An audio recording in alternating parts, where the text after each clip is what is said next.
been spending a lot of time over the past couple weeks sculpting our little land animal and other projects inside of this class. And what we have produced is truly creative. However, on a technology level, we've created a sculpture that is locked inside of Blender.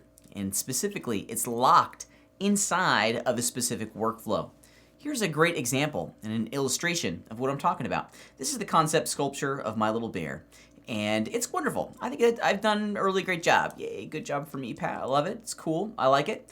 If we look at the wireframes real fast, you can see that it is heavily triangulated. I use the Dyntopo system in a lot of different places, and you can see that the density of the polygons is really intense. It's closely packed in. Now this is wonderful if my intention for this model is just to have a great little sculpture, but my intention for this model is to take this sculpture and use it inside of a real-time rendering pipeline. I want this model to be able to work in other environments, specifically Unreal Engine, Unity, maybe even Maya, integrated into a traditional television and feature film workflow. At the moment, this heavily triangulated form is going to present and produce a tremendous amount of barriers going forward. We also need to create a new version of our mesh. We need to create a new representation of the geometric structure that creates this sculpture. And this process of taking this base sculpture and then reconstituting it inside of a traditional quad polygon polygonal loop workflow is called retopologizing. None of this information is going to be lost. We're going to use a whole series of wonderful tools over in Maya that will allow us to glue down our new polygonal surfaces on top of what's already there. The goal is to be able to create a new version of this model file that looks identical to this one, but includes the proper construction and application of polygonal loops and is entirely comprised of all quad polygons. This model right here can't be UV mapped. It can't be textured.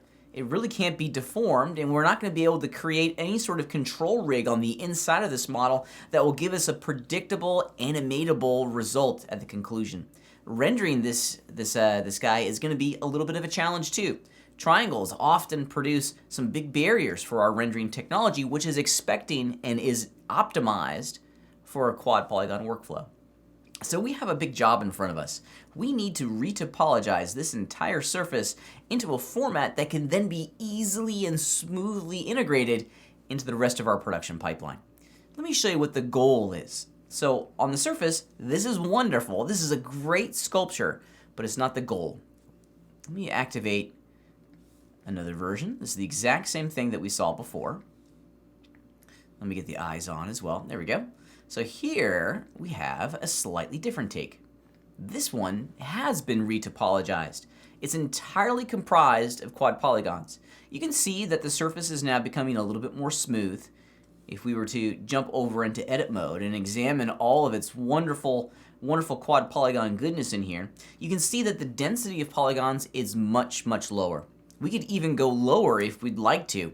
Our goal is to not create a low polygon version, but a version of this mesh that has an appropriate amount of polygons that's able to capture the shape. So we're not going for the lowest number of polygons, in our retopologized sculptures. We're going for an appropriate version. And your sculpture is going to help you determine what that appropriate version is. I would say aim for a medium kind of polygon density, if you will. Not super high, not super low. The entire model is quad polygons. Every last bit of it in here is quads, all the way down to its toes. This allows us to create a surface that can be UV mapped. I can very quickly go in and create an internal skeletal system for this model that will allow me to deform and bend every part of this mesh in a very predictable fashion, in a repeatable way that's going to give me some results that I can control. In every sense, the reconstitution of this model gives us the most options.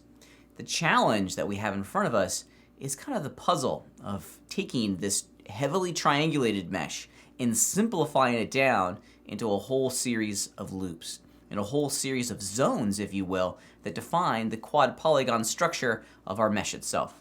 Let me jump over into sculpting mode here, and I've already gone in and defined some face sets that create boundaries and zones of polygons that we need to honor and represent with their own series of loops. So let's just give a small quick tour here. Each one of these lines and colored zones here represents a specific area of the mesh. Let's start with the face, because I think that's probably the easiest way to understand how this whole retopology system is going to work.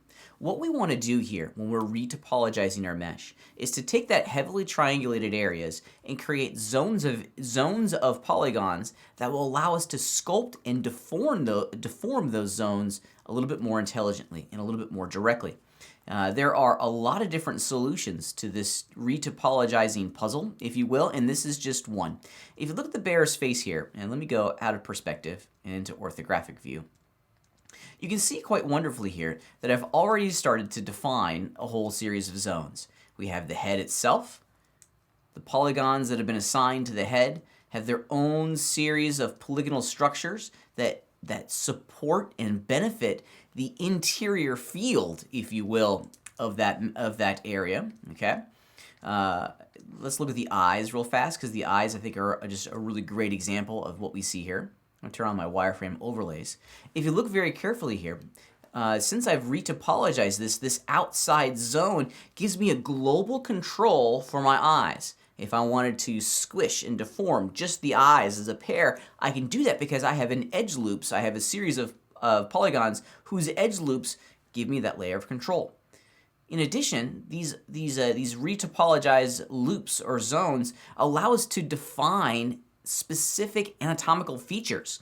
By having each of the eyes have their own series of interior loops, we're able to sculpt and mold and continue to develop those areas well after we've retopologized.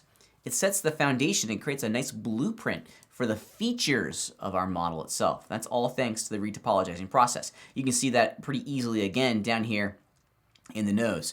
We have an exterior zone that allows me to globally control the nose, but then I also have some loops, some ring loops, some edge loops on the nostrils themselves that define the boundaries of where the nostrils start and stop, but also allows me to continue to enhance those areas if I so chose.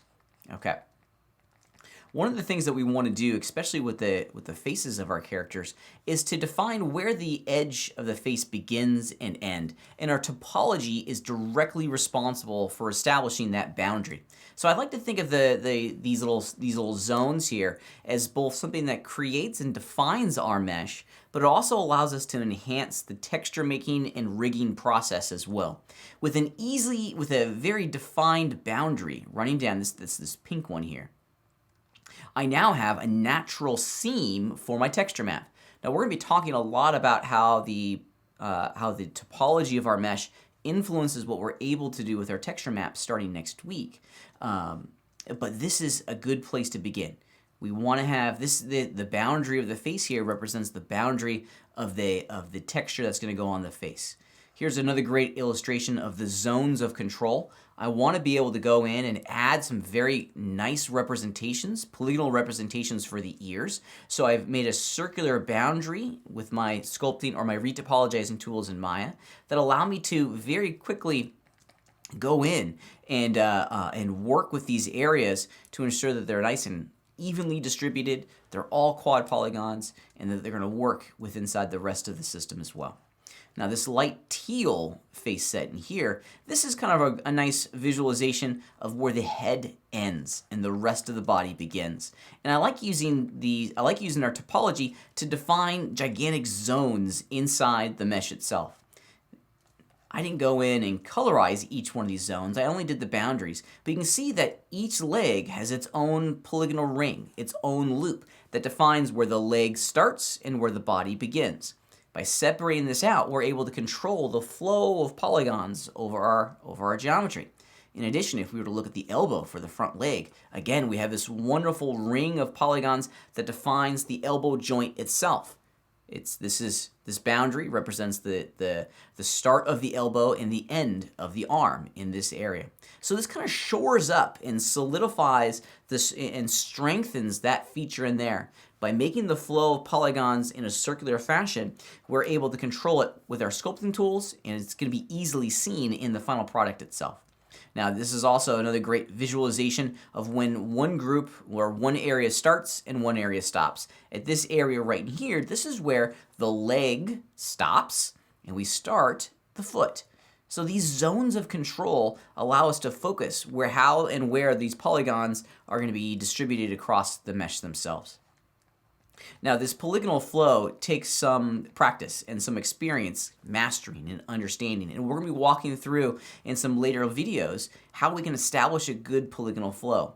If you look on the back of my bear here, I need to establish a natural termination point for a lot of the polygons that are coming off the head, and at times looping them back onto themselves, as you see with these big swaths here, is a great little technique that allows us to continue the loops that are coming from the head, but have them terminate on each other instead of terminating at the tail. Because we want to be able to control the tail. If you look carefully down over here, of course, I have another wonderful poly loop that defines the edge of the tail and the area of the tail.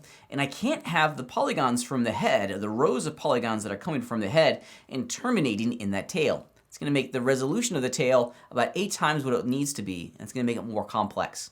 If you look closely across the entire mesh here, you can see that all of the polygons are evenly distributed.